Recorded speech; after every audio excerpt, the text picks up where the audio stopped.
ঘড়ির কাঁটাটা বাঁ দিক থেকে ডান দিকে ঘুরছে। যখনই মন্দির পরিক্রমা করবেন, তুলসী মঞ্চ পরিক্রমা করবেন, বাঁ দিক থেকে ডান দিকে।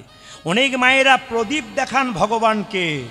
এই দেখানোর নিয়ম আছে, কিন্তু এমনি এমনি করে দেখিয়ে দেবেন নি আপনার হয়ে গেল তা বললে হবে না।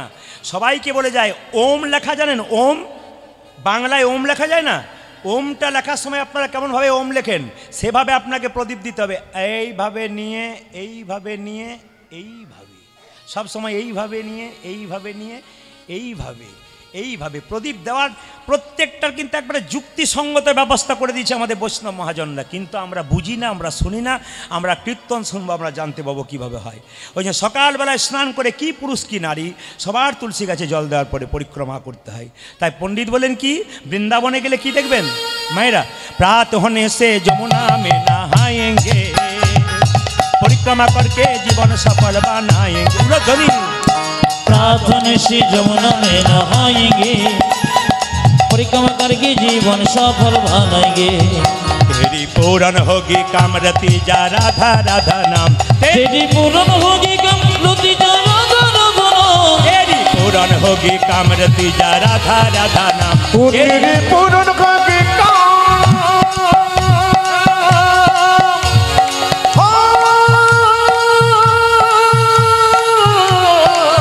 तेरी पूर्ण होगी कामरती जा राधा राधा नाम, मिलेगी कुंज बिहारी, मिलेगी राधा प्यारी, मिलेगी कुंज बिहारी, मिलेगी राधा प्यारी। चल मन वृंदावन लती जा राधा राधा नाम, चल मन वृंदावन लती जा राधा राधा नाम, मिलेगी कुंज बिहारी, मिलेगी राधा प्यारी, मिलेगी कुंज बिहारी, मिलेगी राधा प्यारी, मिलेगी कुंज बिहारी, मिलेगी राधा प्यारी, मिलेगी कुंज बिहारी, मिलेगी राधा प्यारी, मिलेगी कुंज बिहारी, मिलेगी राधा प्यारी, मिलेगी कुंज बिहारी, मिलेगी राधा प्यारी। राधा रानी की, श्याम सुंदर की, मदन मोहन की। আচ্ছা কিছু মনে করবেন না, আজকে আমি কিন্তু দক্ষিণ চব্বিশ পরগনায় থাকবো না, আছি মাটিতে দাঁড়িয়ে। দক্ষিণে থাকবো না আমরা কেউ, বীরভূমে থাকবো না, বাঁকুড়ায় থাকবো না। আজ আমরা থাকবো মেদিনীপুরে খড়গপুর রেল স্টেশনের কাছে। লীলাটির নাম কি? অদ্বৈত প্রভুর দ্বিতীয় জন্ম। একটা নাম আছে দুঃখী কৃষ্ণ দাস, একটা নাম আছে প্রভু সেবানন্দ। একই লীলার তিনটে নাম। কি কি বললাম? অদ্বৈত প্রভুর দ্বিতীয় জন্ম, এই লীলাটার নাম দুঃখী কৃষ্ণ দাস কেউ বলে, আবার কেউ বলে প্রভু শ্যামানন্দ। সবাই মাথায় কাপড়টা নিন প্রেম সে। ধারেন্দা খড়গপুরের পাশে, আমি কিন্তু জিজ্ঞেস করব মাঝে মাঝে মাঝে, খড়গপুরের পাশে রেল স্টেশনের পাশে একটা গ্রাম ছিল, গ্রামটার নাম ছিল ধারেন্দা গ্রাম। জোরে বলুন কি নাম বললাম সবাই বলুন।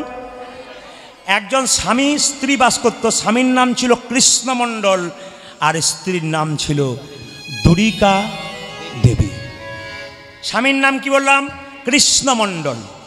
স্ত্রীর নাম কি বললাম? দুরিকা দেবী। কীর্তন যখন শুনছেন প্রথমে একটু বলে যাই, ছেলে মেয়েদের নাম ভগবানের নামের সঙ্গে রাখলে বড় লাভ হয়। প্রশ্ন করবেন কেন? একটু তাকাবেন। আপনার ছেলের নাম কৃষ্ণ রেখেছেন, আপনি দিনের মাথায় 10 বার কৃষ্ণকে ডাকছেন ছেলেকে। কৃষ্ণ খেয়ে নে, কৃষ্ণ শুয়ে পড়, কৃষ্ণ স্কুলে যা, কৃষ্ণ খেলতে যা, 10 বার ডাকছেন। ওর মধ্যে 2 বার গালাগাল দিচ্ছেন রেগে, ঠিক কথা, কিন্তু 8 বার তো ভালোভাবে ডাকছেন। তাই ছেলের নাম যদি কৃষ্ণ হয় তাই কৃষ্ণ নাম ডাকা হয়। মায়েরা নাম কিন্তু সঠিক জায়গায় রাখতে হবে। এখনকার যুগের মতো নাম রাখলে হবে না কিন্তু। এই দিকে তাকাবেন যে যেখানে বসে আছেন, এই দিকে তাকাবেন যে যেখানে বসে আছেন। এখন হচ্ছে কি, আমি কিন্তু ইউটিউবে আসার আগে আমার গান যে ছিল না, তাহলে প্রচুর গান ছিল। বাড়িতে এসে এসে বায়না করতো, ফোনের ব্যাপার ছিল না। আজ আমার গান করা হয়ে গেল 25 বছর। তা আপনাদের কাছে নিবেদন রইল, 25 বছর চলছে এটা আর কি। তো সবাই শুনবেন। তখন ঝাড়খণ্ডের প্রচুর জায়গায় গান করতে যেতাম। এক জায়গায় গান করতে গেছি, দেখছি প্রায় জায়গায় একজন ভদ্রলোক বাবার মতো সামনে বসে আছে, প্রতি জায়গায় কীর্তন শোনে। তা আমি ওকে জিজ্ঞেস করি, প্রায় সময় স্বামী স্ত্রীরা কীর্তন শোনে, যুগলে প্রণাম করে, আপনার স্ত্রী কি বাড়িতে নেই? বলে আছে দাদা, কিন্তু কীর্তন কিন্তু আমার স্ত্রী শুনবে না, শর্ত করেছে। বলে কেন? তার কোনো ছেলে মেয়ে নাই, ভগবান নাকি ছেলে মেয়ে দেয় নাই, কীর্তন উনি শুনবেন না। বললাম শুনুন, আপনার স্ত্রীকে নিয়ে আসবেন, আপনার স্ত্রী ভক্তি ভরে কীর্তন শুনবে, সন্তান গোবিন্দের কৃপায় পেতেও পারে, দেখুন না চেষ্টা করে। বলছে না, জেদ ধরে বসে আছে, ও কিন্তু শুনবে না। মায়েরা, নারী যদি বেঁকে যায়, পুরুষের সহজ ক্ষমতা নাই তাকে সোজা করা। কৃষ্ণ ভজনে নারী যদি এগিয়ে যায়, আর পুরুষ যদি না এগোয়, নারীর ক্ষমতা আছে পুরুষকে টেনে ওই রাস্তায় আনা। বাহ, আমি আমার জীবনে বহুজনকে দেখলাম প্রচুর জায়গায় কীর্তন করতে এসে বিভিন্ন জায়গাতে স্বামী মাতাল, চরিত্রহীন, বদমাইশ, শেষ সমাজের একবার 1 নম্বরে দুষ্ট লোক। 2 বছর 4 বছর পরে গিয়ে দেখছি স্ত্রী তিলক ভজনা করেছে, মালা নিয়েছে, স্বামীও দেখছি তার পেছন পেছন চলছে। দিদি কি ব্যাপার? বলে সোজা করে দিয়েছি, সোজা করে দিয়েছি, অত সোজা নয়। নারীর ক্ষমতা আছে পুরুষকে টেনে আনা, সোজা করা, কিন্তু নারী যদি বেঁকে যায় পুরুষের ক্ষমতা নাই তাকে সোজা করা। তার প্রমাণ কি? নবদ্বীপ মায়াপুরে শিল প্রভুপাদকে আপনারা দেখবেন। শিল প্রভুপাদ দেশে দেশে কৃষ্ণ নাম প্রচার করতেন। তার স্ত্রী কিন্তু হরিভক্ত ছিল না। সবাই তাকাবেন, স্ত্রী হরিভক্ত ছিল না। একতলার নিচে ক্লাস করত শিল প্রভুপাদ, ধর্মীয় ক্লাস করতে একতলার নিচে, বহু ভক্ত আসত শুনতে। তার স্ত্রী একতলার উপরে বসে বসে পেপার পড়তো আর চা খেত। একদিন গিয়ে দেখলো তার পাণ্ডুলিপিগুলো, মানে ধর্মীয় যে কথাবার্তা লেখা ছিল সেগুলো একজন ফেরিয়াওয়ালাকে বিক্রি করে দিয়েছে। এখন জিজ্ঞেস, এই যে আমি না হয় ধর্মকথা ভেতরে বলছি, তুমি না হয় ওপরে বসে আছো, তা তুমি পেপার পড়ছো আমি মেনে নিলাম, কিন্তু আমার পাণ্ডুলিপিগুলো কই? স্ত্রী বলল, বিক্রি করে দিয়েছি। আমি বিক্রি করে দিয়েছি। বিক্রি করে কি করলে? চা কিনেছি, চা পাতা কিনেছি, চা খাচ্ছি। শিল প্রভুপাদ বলেছিল, তুমি কাকে চাও? Tea or me? আমাকে চাও না চা চাও? স্ত্রী একটাই উত্তর দিয়েছিল, tea not you, tea not you. আমি চা চাই, আমি তোমাকে চাই না। সেই দিন থেকে শিল প্রভুপাদ তার স্ত্রীকে ছেড়ে দেশ বিদেশে নাম প্রচার করতে গিয়েছিলেন। আমি আপনাদের বলতে চাইছি, স্ত্রী যদি স্ত্রীর মতো হয় তবে আপনার জীবন সার্থক হয়, আর স্ত্রী যদি একটু উল্টো হয় পুরুষের জীবন জ্বলে পুড়ে ছাই হয়ে যায়। তবে মায়েরা শুনে রাখুন, সংসারে আপনি যদি জ্বালাতন করেন কিংবা কোনো পুরুষ যদি জ্বালাতন করে, আপনার সন্তানকে নিয়ে সারা জীবন আপনাকে ভোগ করতে হবে। লোকের কাছে বলে বেড়াবেন না আমাদের সন্তানটা খুব খারাপ। আগে বিচার করে দেখবেন আমরা কেমন ছিলাম। যদি আপনারা ভালো থাকেন, আপনি শেষ বয়সে চিন্তা ভাবনা করবেন আমরাও ভালো থাকব, আমি ভালো বাবা, ভালো মা, আমি ভালো সন্তান জন্ম দিয়েছি। স্বামী স্ত্রীর সম্পর্ক কেমন? চোখ এবং হাতের মতো। স্বামী স্ত্রীর সম্পর্ক কেমন? চোখ। আর এ বড় বড় মহাজনের কথা, এ কথা বললে হাজার হাজার মানুষ স্টপ হয়ে শোনে। কেন শোনে? ভালো কথা শুনবার জন্যে ভালো মানুষ হরিবাসরে আসে। আমি কয়েকদিন আগে ত্রিপুরার বিশাল করেছিলাম, প্রতিদিন 35 থেকে 40 হাজার মানুষ নবদ্বীপ থেকে ভাগবত পাঠ করতে গেছেন। উনি বলছেন আমি এই নিয়ে 10 বছর ধরে আসছি, প্রতিদিন আসরে দেখি আমি, প্রতি বছর প্রথম আসরে 2000-3000 লোক দেখি। আপনি এসছেন আজ থেকে 35 থেকে 40 হাজার মানুষ। আমি বসে আছি এখানে আপনাকে দেখবার জন্যে, যে কি কারণে 35,000-40 হাজার মানুষ। কেন এত মানুষ গিজগিজ করছে, শুনছে কেন? বলে আপনার ইউটিউব দেখে চলে এলাম, শুনে নিয়েছি আমরা, আরও কিছু শুনতে চাই। স্বামী স্ত্রীর সম্পর্ক চোখ আর হাতের মতো। চোখ যদি গড়গড় করে জল পড়ে, হাত রূপী স্বামী তার জল মুছিয়ে দেবে। আর যদি হাত ব্যথা পাই তবে চোখ গড়গড় করে জল পড়বে। এরকম সম্পর্ক যদি স্বামী স্ত্রীর হয়, কৃষ্ণকে ডাকতে হবে না, কৃষ্ণ আপনার বাড়ি আপনি চলে আসবে যদি এই সম্পর্ক রাখেন। যে জায়গায় ছিলাম আমি, ভদ্রলোক কীর্তন শুনে বললাম আপনার স্ত্রী আসে না? বলে না। আপনার স্ত্রী আনবেন পরের বারে যখন গান করতে আসবেন। বলছে না না, উনি আসবেন না। প্রদীপবাবু আপনি আশীর্বাদ করুন যেন আমার একটা ছেলে মেয়ে কিছু হয়। আমার দেখুন ঘর ভেঙেছে, আপনার দরখাস্ত আপনি দেবেন, আমি কেন দেবো? বলছে না না, আপনি একটু বলুন না, বললে হলেও হতে পারে। আমি বললাম যাও, ঈশ্বরের কাছে বলে দিলাম তোমার একটা ছেলে মেয়ে কিছু হোক, যদি হয়তো কৃপা করে হবে। আর বলবেন না দাদা। 2 বছর পরে কীর্তন করতে গেছি, দেখছি ভদ্রলোক সামনে এসে বসেছে, কীর্তনে পরে বলছে প্রদীপবাবু যাকে আপনার ব্যাপারে আমার কথা লেগে গেছে। বলে কীরকম? আমার একটি ছেলে হয়েছে। নাম কিন্তু আমি কাউকে রাখতে দেবো না, আপনাকে দিয়ে রাখবো। বললাম কোন তিথি কোন নক্ষত্র? বললাম একটু নামটা রেখে দিই। তখন বলছে তিথি নক্ষত্র সব বললো। বললাম তোমার ছেলের নাম হলো দিগম্বর। বাহ, দারুণ লিখেছে। উনি বলছেন দারুণ নাম রেখেছেন দাদা, খুব মহান নাম, দারুণ। এইবার আবার 2 বছর ওই দিকে যায়নি, আবার কীর্তন শুনতে এসেছে। এসে আমাকে প্রণাম করা শেষে বলছে প্রদীপবাবু এবছর আর একটা হলো। হয় না আবার তোমার আরেকটা? বলছে নাম কিন্তু আপনাকে রাখতে হবে। বললাম নাম তো আমি আর রাখতে পারবো না। বলছে না, তিথি নক্ষত্র যে নাম রাখুন। তিথি নক্ষত্র নাম রাখলাম। বললাম বড় ছেলের নাম কি রেখেছি? দিগম্বর। এবার তোমার ছেলের নাম রাখলাম কৃষ্ণ দাস। চলবে না। ও বলছে চলবে না। কেন? ম্যাচিং চাই। ম্যাচিং। মানে মায়েরা কাপড় জামা সব কিনতে যান না, ম্যাচিং চাই, এই হাটের মধ্যে যান না, ম্যাচিং চাই। বলছে ম্যাচিং নাম, বলে কীরকম ম্যাচিং মানে বুঝলাম না। বলছে দিগম্বর আছে, পেছনে যেন বর থাকে। বললাম তাহলে কী নাম? দিগম্বর। বললাম তাহলে এবার তোমার ছেলের নাম রাখলাম নটম্বর। সুন্দর, দারুণ দেখেছেন দাদা, দারুণ। এটাই তো চাই। আমার দাদা কিছু মনে করবেন না, থার্ড বারে কিছু হলে আমার কাছে আসার দরকার নেই, আমার আর ম্যাচিং নাই। এখন লক্ষ্য করুন, বছর 5 যায়নি, আবার কীর্তন শুনতে এসছে, এসে আমাকে বলছে প্রদীপবাবু এবছর আরেকটি কঠিন ব্যাপার। আচ্ছা, এসে আমাকে বলছে নাম কিন্তু আপনাকে রাখতে হবে। বললাম দেখুন আর আমার ম্যাচিং নাই, যে কোনো একটা নাম রাখবো তিথি দেখে। বলছে না আমি আর তিথি নক্ষত্র কিছু বলবো না, নাম ম্যাচিং চাই। বললাম দেখি এই লোকটা তো জ্বালাবে আমাকে। আমি বললাম তাহলে এক কাজ করো, বড় ছেলের নাম দিগম্বর, মেজর নাম নটম্বর, এবার নাম রাখলাম সীতম্বর। বললাম দাদা আর আমার কাছে এসেন না, আর এসেন না। মায়েরা 10 বছর ওই লোকটা জ্বালায় ওদিকে গান করতে যায়নি। এই কিছুদিন আগে আমরা দলবল নিয়ে গান করতে গেছি, দেখছি উনি সামনে বসে আছেন, দিগম্বর নটম্বর সীতম্বর 3 জন এসছে। আর কীর্তন শেষে এ দিগম্বর প্রদীপবাবুকে অনেক বড় হয়েছি রে বাবা। দিগম্বর নটম্বর খুব বড় বড় হয়ে গেছে মায়েরা। আমি শেষে বললাম দিগম্বর নটম্বর সীতম্বর কি বড় হয়েছে? তো বললাম এইবার আপনার স্ত্রীকে আসার কথা ছিল, উচিত ছিল। বলবেন না প্রদীপবাবু আমার স্ত্রী তো আতুর ঘরে আছে। বলে বুঝলাম না। বলে কেন? এবার তো একসঙ্গে দুটো হয়েছে। কঠিন ব্যাপার, মারাত্মক ব্যাপার, এ তো বিরাট ব্যাধি। নাম কিন্তু আপনাকে রাখতে হবে। আমি বেরিয়ে যাচ্ছি, আমার গাড়ির গেট ধরে বারবার টানছে, নাম আপনার, আমার ম্যাচিং চাই। বলে হ্যাঁ ম্যাচিং।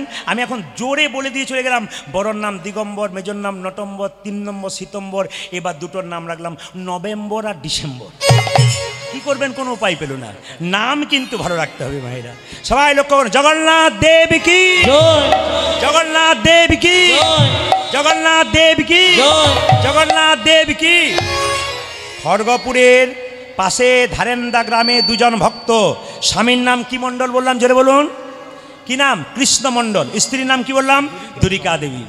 এত বাড়িতে অভাব, স্ত্রী বলে উঠল স্বামী একবার তুমি জগন্নাথ মন্দিরে যাও, মন্দিরে গিয়ে তুমি জগন্নাথ দেবের কাছে কিছু চেয়ে নাও। কৃষ্ণমণ্ডল বলল শোনো দুরিকা, তোমার সব কথা ভালো লাগে, এই কথা আমার ভালো লাগলো না। কেন?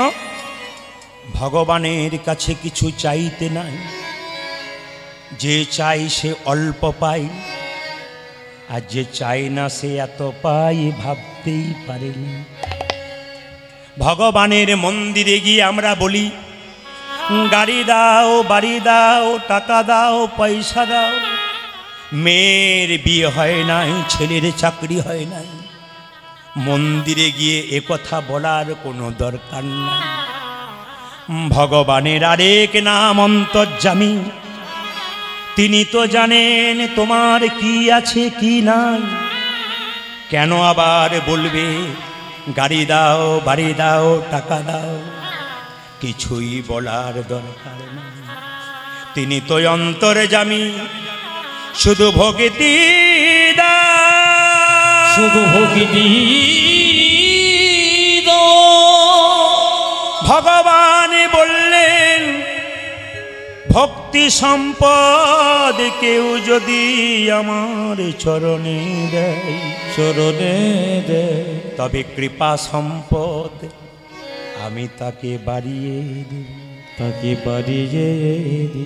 কৃষ্ণমণ্ডলের স্ত্রী দুরিকা দেবী খুব চালাক। স্বামী না না না না না না না না, এই যে তোমাকে চাইতে হবে না, তোমাকে চাইতে হবে না, একবার মন্দিরে যাও তো। আরে গেলে প্রণাম করা হবে, তীর্থস্থান দর্শন করা হবে, একবার যাও না। স্ত্রী বলে উঠলো যাবে না তুমি? আচ্ছা তুমি যখন বলছো তো আমি যাবো, কিন্তু আমি কিছু চাইবো না। কৃষ্ণমণ্ডল বলল তাহলে আমি যাই? বলে হ্যাঁ যাই বলতে নেই গো, আসি বলতে হয়। মায়েরা কিছু মনে করবেন না। দেখুন স্ত্রী কি করে, স্বামী যখন বাইরে কাজে যায় তখন বলে, আপনি যদি কাজে যায় কি বলবেন? যাই বলতে নেই গো, আসি। আর কি বলতে হয় মা? দুর্গা দুর্গা দুর্গা। তুলসী তলার কাঁচা মাটিটা স্বামীর কপালে একটু দিতে হয়। যারা সতী নারী হয়, স্বামী যখন বাইরে যায় ভালো কাপড় পরে তুলসী মাথায় কাপড়টা নিয়ে তুলসী মন্দিরের কাঁচা মাটিটা স্বামীর কপালে একটু দিতে হয়, আর দুর্গা দুর্গা বলতে হয়। তুলসী হচ্ছে কৃষ্ণের মহারানী, কৃষ্ণ প্রেয়সী, তার কৃপা যদি কেউ পেয়ে যায় কৃষ্ণের কৃপা তার প্রথমেই হবে। তাই জগন্নাথ মন্দিরে যাচ্ছে কে? কৃষ্ণমণ্ডল। কেন? জগন্নাথ দর্শন করবার জন্য। জয় জগন্নাথ, জয় জগন্নাথ, জয় জগন্নাথ, জয় জগন্নাথ, জয় জগন্নাথ, জয় জগন্নাথ, জয় জগন্নাথ জয় জগন্নাথ জয় জগন্নাথ জয় জগন্নাথ জয় জগন্নাথ জয় জগন্নাথ জয় জগন্নাথ জয় জগন্নাথ জয় জগন্নাথ জয় জগন্নাথ জয় জগন্নাথ জয় জৌলধ্বনি জয় জগন্নাথ জয় জগন্নাথ জয় জগন্নাথ জয় জগন্নাথ জয় জগন্নাথ জয় জগন্নাথ জয় জগন্নাথ জয় জগন্নাথ আজ জয় জগন্নাথ জয় জগন্নাথ জয় জগন্নাথ জয় জগন্নাথ আজ জয় জগন্নাথ জয় জগন্নাথ জগন্নাথ স্বামী জগন্নাথ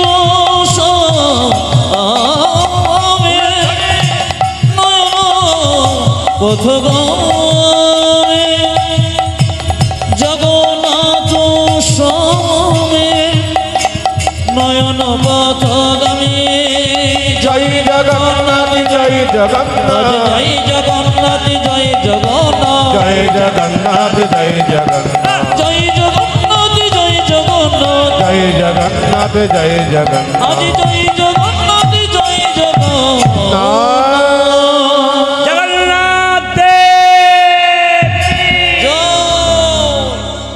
আচ্ছা মায়েরা, জগন্নাথ মন্দিরে যারা গেছেন, জগন্নাথের চোখ গোল না পটল চেরা? জোরে বলবেন। যে ঘুমাচ্ছে তিনি বলুন। হ্যাঁ, দুপুরবেলা তো ঘুম। জগন্নাথের চোখ গোল না পটল চেরা? জোরে বলুন। আচ্ছা, কৃষ্ণের চোখটা পটল চেরা না গোল? পটল চেরা। আচ্ছা, একই ভগবান, একজনের গোল হলো, একজনের পটল চেরা হলো কেন? কৃষ্ণ তো রাজা ছিল না, কি বলছেন? হ্যাঁ, কৃষ্ণ তো রাজা ছিল। কৃষ্ণের চোখটা পটল চেরা হলো কেন মায়েরা? সবাই লক্ষ্য করুন, কেন বলুন তো? কৃষ্ণের বিচার মাঝে মাঝে এদিক ওদিক হয়, কিন্তু জগন্নাথের বিচার গোল, সমান। ভিখারি গেলেও যা, রাজা গেলেও যা, প্রজা গেলেও যা, সবাই গেলে একই রকম বিচার। এই জন্য জগন্নাথের চোখ গোল। আচ্ছা, জগন্নাথ মন্দিরে কে কে গেছেন? হাত তুলুন তো, হাত তুলুন। আচ্ছা, আপনারা এতজন হাত তুললেন, নামান। সবার ঠিক যাওয়া হয়েছে কি না আমি এখনই পরীক্ষা করে নেব। যারা বলতে পারবেন তারাই বুঝবো জগন্নাথ গেছিলেন, নাহলে আপনারা পুরীর ঢেউ নিতে গেছিলেন, কিংবা খাজা কিনতে গিয়েছিলেন ওখানে, কিংবা ধ্বজার পতাকাটাকে এনে মোটর সাইকেলে বা 4 চাকাতে দিতে গিয়েছিলেন। এবার দেখুন তো, জগন্নাথ মন্দিরে যেখানে জগন্নাথ, বলরাম, সুভদ্রা আছে, তার পাশে একজনের পুজো হয়। যদি জগন্নাথে গেছেন বলুন তো কার পুজো হয়? একবারে ওই একই বেদিতে আছে। দেখি আপনারা বলুন। না, হলো না। তাহলে আপনারা জগন্নাথ গিয়েছিলেন, কিন্তু জগন্নাথ যাওয়া আপনাদের হলো না। হ্যাঁ, কি না, আসলে তা নয়। জগন্নাথ মন্দিরে জগন্নাথ, বলরাম, সুভদ্রা, তার পাশে সুদর্শন চক্রের পুজো হয়। ভালো করে দেখে নেবেন আপনারা মিলিয়ে। সুদর্শন চক্র, সুদর্শন চক্র বলতে চাইছে যদি ভক্তি এদিকে, যদি ভক্তি চাও জগন্নাথের পায়ে মাথা ঠেকাও, আর যদি ভক্তি না চাও, দুষ্টুমি করবে, আমি সুদর্শন চক্র আছি, একবারে নিতাই গৌর হরিবোল করে দেবো। এ কিন্তু বলতে চাইছি। সবাই লক্ষ্য করুন মায়েরা, জগন্নাথ মন্দিরে ভগবানকে ঠিক ঠিক ভালোবাসতে পারলে ভগবানকে দুটো কথা শোনানো যায়। যার সঙ্গে ভালোবাসার সম্পর্ক আছে, দুটো কথা চেড়ে বলা যায়। কীরকম একটু মন দিয়ে শুনুন। জগন্নাথ মন্দিরে গিয়ে কৃষ্ণমণ্ডল বলল, ওগো জগন্নাথ, আমার স্ত্রী তোমার কাছে কিছু চাইতে বলেছিল। আমি ভেবেছিলাম কিছু চাইব, কিন্তু তোমার কাছে চাইব কেমন করে? তোমার হাত নাই, তুমি দেবে কি? তোমার পা নাই, তুমি দেবে কি? এতদিন জগন্নাথ মন্দিরে গেছেন, কেউ বলতে পেরেছেন? ভগবানের সঙ্গে ভালো সম্পর্ক থাকলে এই কথাই বলা যায়। কি সুন্দর বলছে দেখুন, ওগো জগন্নাথ, তোমার কাছে কিছু চাইব ভেবেছিলাম, কিন্তু কি চাইব? তোমার হাত নাই, তুমি দেবে কি? তোমার পা নাই, তুমি দেবে কি? জগন্নাথ যেন আকাশবাণী করে বলল, কৃষ্ণ মণ্ডলের এ প্রশ্ন তোর হতে পারে, কিন্তু আমি যে উত্তরটা দিলাম শুধু তোর জন্যে নয়, জগতের প্রত্যেকটা মানুষের জন্য। কীরকম? আমার হাত নাই, ভগবান বলল আমার হাত নাই, এ হাত আমি তোদেরকে দিলাম কর্ম করার জন্যে। জগন্নাথ কত দয়ালু দেখুন, নিজের হাত রাখে নাই গো, কি করেছে? আমাদেরকে হাতটা দেবার চেষ্টা করেছে। ওরে কৃষ্ণমণ্ডল, তোকে দিয়ে জগৎকে শিখিয়ে দিলাম আমার হাত নাই, এ হাতে তোদেরকে দিলাম কেন? যেন কর্ম করতে পারিস। শুধু কর্ম নয়, কর্ম নয়, সংসারের কর্ম করি মাঝে মাঝে সাধুগুরু বৈষ্ণবের সেবা করতে পারিস, কর্মের ফাঁকে ফাঁকে হরিনাম করতে পারিস। এই জন্য হাত দিলাম। আমার পা নাই, এই পা তোদেরকে দিলাম কেন জানিস? কর্ম করতে গেলে এক জায়গা থেকে অন্য জায়গা যেতে হবে, পায়ের দরকার। আমি আমার পা রাখলাম না, এই পা আমি তোদেরকে দিলাম যাতে কর্ম করতে গেলে এক জায়গা থেকে অন্য জায়গা যেতে হবে। কৃষ্ণমণ্ডল, কৃষ্ণমণ্ডল কেঁদে কেঁদে চোখের জলে ভেসে বলছে, জগন্নাথ, আমি তোমার কাছে কিছু চাইতে এসেছিলাম, কিন্তু কি চাইব? তোমার কাছে আমি এমন জিনিস চাইব জগতের কেউ কোনো দিন চায় না। লোকে তোমার কাছে এসে গাড়ি বাড়ি টাকা পয়সা ছেলে মেয়ে চাই, কিন্তু আমি তোমার কাছে এমন একটা জিনিস চাইব। ওগো জগন্নাথ, চাওয়াটা দেখুন, আমায় গাড়ি দিও না, বাড়ি দিও না, টাকা দিও না, আমার অহংকার হবে। যদি দেবে জগন্নাথ তবে একটা জিনিস দাও, কি? আমায় একটা কৃষ্ণ ভক্ত সন্তান দাও হে। ওগো জগন্নাথ, ধরি মায়ের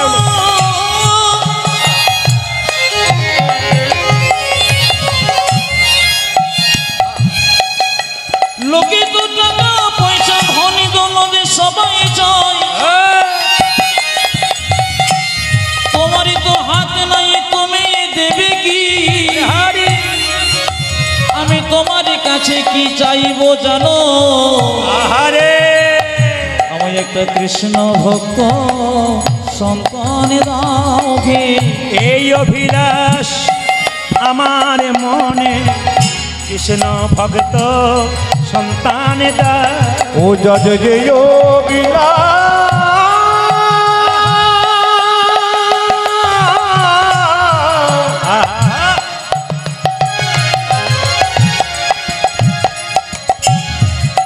এই যোগিলাস আমার মনে, একটা কৃষ্ণ ভক্ত সন্তান দাবি। এই অভিলাষ আমার মনে, কৃষ্ণ ভক্ত সন্তান দাও। ওই অভিলাষ আমার মনে, প্রাণ ভরে নাম গাইতে পারি। যদি অভিলাষ আমার মনে, প্রাণ ভরে নাম গাইতে পারি। যদি অভিলাষ আমার মনে, প্রাণ ভরে নাম গাইতে পারি। যদি অভিলাষ আমার মনে, প্রাণ ভরে নাম গাইতে পারি। এই অভিলাষ আমার মনে, কৃষ্ণ ভক্ত সন্তান দাও গে। ডাক যদি সঠিক হয় ভগবান শোনে, ডাকার মধ্যে কোনো খাদ না থাকলে ভগবান শোনে। তবে আপনাদের বলে যাই, আপনারা দুপুরবেলায় আসর পরিপূর্ণ করে বসে আছেন, সবার কাছে প্রদীপ পালের নিবেদন রইল। এত সুন্দর মাইক সেট, এত সুন্দর প্যান্ডেল, এত সুন্দর কমিটির সুব্যবস্থা। নেপালগঞ্জ হাট আমি আগে এসেছি কিনা জানি না, আমার মাথায় নেই, মনে হয় এসেছি একবার, আমার মাথায় আছে বহুদিন আগে মনে হয় এসেছিলাম একবার। হ্যাঁ, এখানে কোথাও এসেছিলাম। যাই হোক, এখন কথা হচ্ছে এখানে আমি এলাম, এখানকার কমিটির সুবন্দোবস্ত সুন্দর ব্যবস্থা এবং সুন্দর সেবা, সুন্দর থাকার জায়গা, ভক্তের বাড়িতে খুব খুশি হলাম। তো কিছু মনে করবেন না, ভিখারি ভিক্ষা চাই, কিন্তু আজকে আপনাদের সামনে রাজা গিয়ে ভিক্ষা চাইবে। রাধে রাধে। ভিখারি ভিক্ষা চাই, দুজন রাজা আপনাদের সামনে ভিক্ষা চাইবে। দেখুন, দুটো রাজা আপনাদের সামনে আসছে, মিলিয়ে দেখুন মিলছে কিনা। দুজন রাজা আসছে, কিন্তু দুটোই রাজা আছে, তার সঙ্গে আবার প্রজারাও আছে দু একটা। আসুন, তা আপনাদের সামনে ভিক্ষা ঝুলি নিয়ে যাবে। সবাই মিলে বসুন, লীলাটিকে শ্রবণ করুন। আমি আপনাদের বলতে চাই, যে যেখানে বসেছেন মায়েরা, ভগবান কটা কান দিয়েছে? জোরে বলুন, কটা কান দিয়েছে? কান কটা? জোরে বলুন, কান কটা? ওই দেখুন, একজন একটা দেখাচ্ছে, একটা, দুটো। আর মুখ কটা? জোরে বলুন, মুখ কটা? একটা। আচ্ছা, তাহলে বলতে বেশি বলেছে না শুনতে বেশি বলেছে? জোরে বলুন, বলতে বেশি বলেছে না শুনতে বেশি বলেছে? হ্যাঁ, শুনতে বেশি বলেছে। মায়েরা, জগন্নাথ দেব আশীর্বাদ করে, কৃষ্ণমণ্ডল আশীর্বাদ করলাম, যায় তুই একটা কৃষ্ণ ভক্ত সন্তানের বাবা হতে পারবি। আমি আপনাদের বলবো, দান আপনারা বের করুন। কীর্তনের শেষে 1 টাকাও আমাকে দেবেন না। কীর্তনের শেষে কেউ এসে এখানে প্রণাম করার দরকার নেই, নমস্কার করবেন দূর থেকে, 1 টাকাও দেবেন না। এই টাকাটা আমার কমিটির ভাইদেরকে দিন। এরা অনেক সুন্দর সুন্দর পরিবেশন দেখাবে আপনাদের সামনে, সুন্দর সুন্দর অনুষ্ঠান প্রতি বছর দেবে। আপনাদের দানের উপরে অনুষ্ঠান, তাই এনাদেরকে একটু দানে হাতটা আপনার বাড়িয়ে দিন এবং কীর্তন মন দিয়ে শ্রবণ করুন। মায়েরা, কৃষ্ণমণ্ডল যেই না প্রণাম করেছে জগন্নাথ দেবকে, জগন্নাথ দেব আশীর্বাদ করলেন, কান রাখবেন এদিকে, যা কৃষ্ণমণ্ডল তোকে সন্তান দিলাম। কৃষ্ণমণ্ডল যেই না সন্তানের আশীর্বাদ পেয়েছে, অমনি ছুটে চলল বাড়ির দিকে জগন্নাথ মন্দির থেকে। যেতে যেতে গাইছে, সবাই বসুন, করজোরে বসুন, মাথায় কাপড়টা নিয়ে বসুন, একদিকে দান দিন মাথায় কাপড়। ওগো যশোদার দুলাল, যশোদার দোলা। মায়েরা, কৃষ্ণমণ্ডল আশীর্বাদ পেল যে তোমার সন্তান হবে। এখন কেউ যদি শুনতে পায় যে আমার সন্তান হবে, তার আনন্দ হবে না? কৃষ্ণমণ্ডল আনন্দ করে চললো কোথায়? বাড়ির দিকে। যেতে যেতে গাইছে সবাই, যশোদার দুলাল, যশোদার দোলা, তুমি বজের রাখা। ব্রজের সবাই মিলে তালি দিয়ে, বৃন্দাবন মন হারি বাবা, তুমি যশোদার দোলা, ব্রজের বৃন্দাবন মন হারি। যশোদা